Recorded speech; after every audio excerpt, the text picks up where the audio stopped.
See here, students, chapter number 36, Gadge Maharaj. Gadge Baba was a modern son. So, Gadge Baba जो थे वो एक modern son थे. He lived many years ago, but he is still remembered for the great work he did in thousands of places. वो अपने great work के लिए जाने जाते थे, जो कि उन्होंने कई जगह थाउजेंड ऑफ प्लेसेस पर जाके उन्होंने जो काम किया, उस काम के लिए वो आज भी जाने जाते हैं. What did he look like? वो कैसे दिखते थे? Silver hair, brown eyes, fair skin, big, tall and stout body. So इस स्टाउट मीन्स हट्टा कट्टा. इस तरीके से उनकी जो पर्सनालिटी थी, उनके सिल्वर हेयर्स थे, ब्राउन आइज थी, फेयर स्किन थी. What it? He wrapped a lungi around the waist and wore a torn but clean shirt. इस उनका जो पहनावा था वो कैसा था? वो हमेशा लुंगी पहनते थे अराउंड द वेस्ट यानी कमर पे, एंड कमर के नीचे वो लुंगी धारण करते थे, एंड क्लीन शर्ट पहनते थे. भले वो फटी हो लेकिन क्लीन रहती थी उनकी shirt. A cloth shoe adorned one foot while the other foot was many times bare. और एक फुट पे उनके कपड़ा लपेटा हुआ रहता था और एक फुट जो था, एक पैर हमेशा खाली रहता था. He always carried a bowl and a stick. हमेशा उनके हाथ में एक बाउल होता था और एक स्टिक होती थी. Because of this bowl or a gadge, people started calling him Gadge Baba और गाड़गे महाराज. और इसी के कारण, उनके हाथ में बाउल होने के कारण, लोगों ने उन्हें क्या नाम दे दिया? बाउल मीन्स गाड़गे, तो इसीलिए उनका नाम क्या पड़ गया? गाड़गे बाबा और Gadge Maharaj. His real name was Debuji Jhingraji Janorkar. तो उनका रियल नाम ये था. He never stayed long in one place. वो कभी भी एक प्लेस पे रुक के नहीं रहते थे. He slept only on a rough blanket and used only his own arm as a pillow. वो एक रफ ब्लैंकेट लेके सो जाते थे और अपने हाथ को ही अपना पिलो यानी तकिया बनाकर सो जाते थे. He roam from village to village spreading his message of cleanliness, humanity and the importance of education. वो हर गांव फिरते थे, घूमते थे अपना मैसेज स्प्रेड करने के लिए. कैसा मैसेज? अबाउट द क्लीनलीनेस, सफाई के बारे में, ह्यूमैनिटी यानी इंसानियत, and the importance of education, education की इम्पोर्टेंस. ये मैसेज देने के लिए वो गांव घूमते थे. He was not bothered by hunger और थर्स्ट. उन्हें भूख और प्यास की कोई चिंता नहीं थी. What he liked was bhajan, kirtan and teaching people. उन्हें बस क्या पसंद था? भजन करना, कीर्तन करना और लोगों को टीच करना यानी समझाना, सिखाना. Thousand of people flock to listen to his kirtan. हज़ारों की संख्या में लोग उनका कीर्तन सुनने के लिए जाते थे. His kirtans used to be very lively. उनके कीर्तन्स हमेशा लाइवली होते थे यानी वो लाइव दिखाते थे. He would not simply give lectures. वो सिर्फ लेक्चर्स नहीं देते थे. He would often put questions to the audience to keep up their interest. वो हमेशा उनसे क्वेश्चंस भी पूछते थे ताकि ऑडियंस जो थी उनमें उत्सुकता बढ़े, इंटरेस्ट बढ़े. Then he would show them how absurd they were in their words and actions. और तब उन्हें वो ये शो करते थे कि वो कितना गलत करते हैं हर चीज़ के लिए. तब वो पब्लिक को बताते थे उनकी गलती कि आप लोग क्या गलत करते हो. For example he would ask, जैसे कि वो पूछते थे how many gods are there, कितने भगवान हैं. तो लोग कहते थे one. You worship Khandoba, Masoba, Viroba and Vitthal and so on. You worship many more, don't you. तो उन्होंने पूछा कि आप इतने सारे भगवान की पूजा करते हैं, डोंट यू. तो सभी ने कहा yes. Your action shows that you believe that there are a number of gods, and yet you said a little while ago that you worship one god. Were you asleep then? तो फिर उन्होंने कहा तुम्हारे actions तो ये बताते हैं कि इतने सारे भगवान हैं और तुम इतने सारे भगवान की पूजा करते हो. और मैंने अभी थोड़ी देर पहले पूछा कि भगवान एक है तो तुमने कहा मैंने पूछा कि कितने भगवान हैं तो तुमने कहा एक. तो जब मैं पूछ रहा था तो पहले क्या तुम सोए थे? The audience would be taken by surprise, तो लोग चौंक गए. Then they would listen more attentively to the baba. Baba would say, तब लोग और गौर से उनकी बातें सुनने लगे. You offer things to god in turn for his favour, don't you? आप लोग गॉड को कई सारी चीज़ें देते हो, चढ़ाते हो गॉड के फेवर में.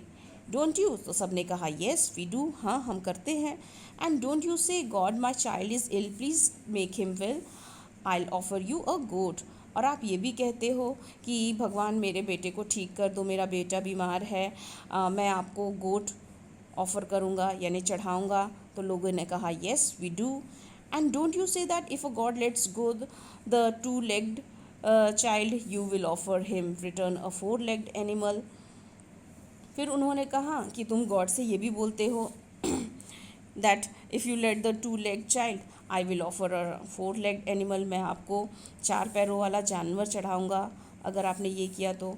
तो सभी ने कहा येस वी डू, येस हम करते हैं. Why can god who created this world be so cruel, can he be a so greedy, can he be a bribed. तो फिर उन्होंने कहा क्यों, ऐसा क्यों?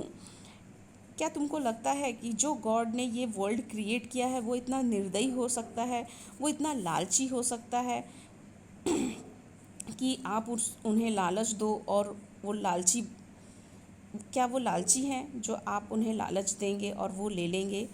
तो लोगों ने कहा no. Do you think killing and eating one of the god's creatures will please him, will he bless you for that?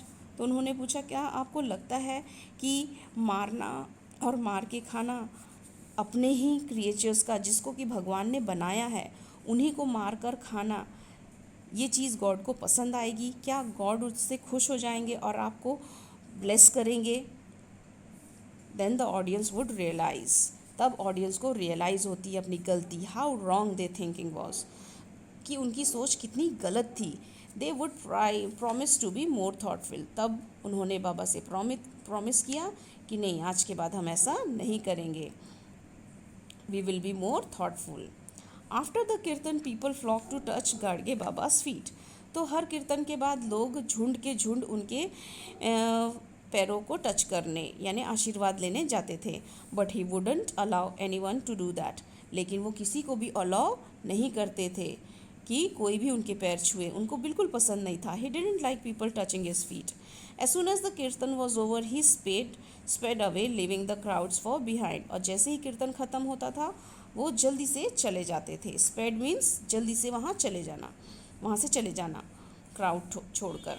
Behind सिर्फ क्या बोलते थे वो, develop good qualities that's all. तुम अपने अंदर गुड क्वालिटीज़ को जगाओ, डेवलप करो. There is no point in touching my feet, he said. मेरे पैर छूने की ज़रूरत नहीं है, सिर्फ अपने आप को अच्छा बनाओ, गुड क्वालिटीज़ डेवलप करो, ये उनका कहना था. Baba followed one rule to the end of his life. अपने जीवन के अंत तक उन्होंने बस एक ही रूल फॉलो किया. Whenever he went, be it a village, town or small settlement, he asked for sturdy brooms, spades and pans. Then he would sweep and clean the whole area. Soon other people joined him, but he did not wait for that to happen. He started sweeping and cleaning the place himself.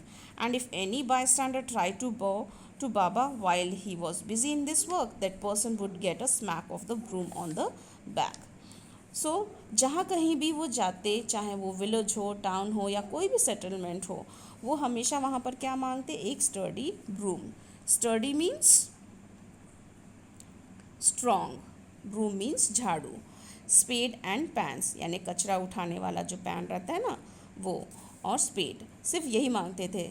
और वो उस area को clean करना start करते थे. जैसे जैसे वो स्टार्ट करते थे तो धीरे धीरे उनको देखकर बाकी लोग भी उसमें ज्वाइन हो जाते थे और वो भी वो काम करने लगते थे.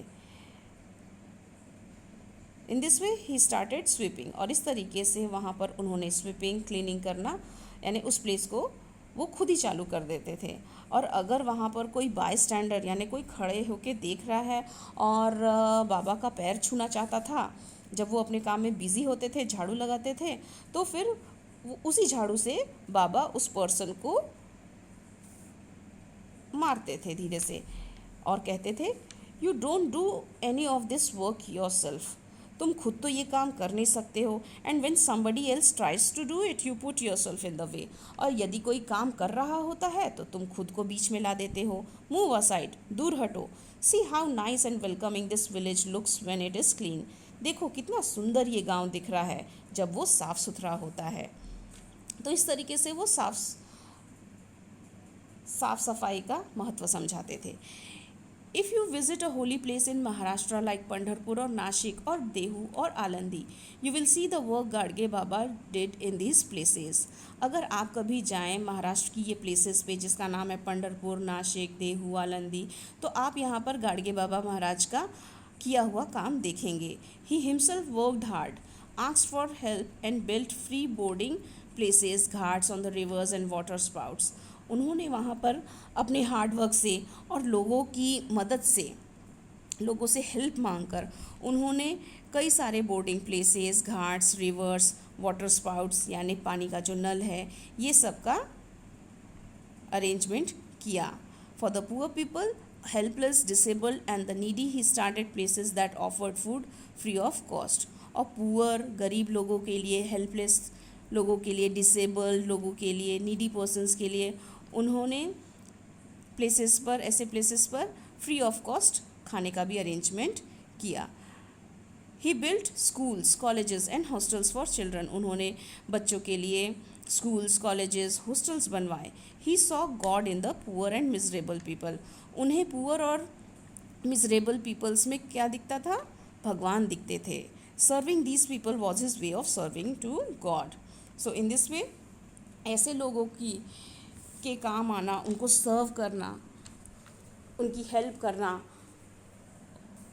उनको क्या लगता था कि मैं डायरेक्ट भगवान को सर्व कर रहा हूँ।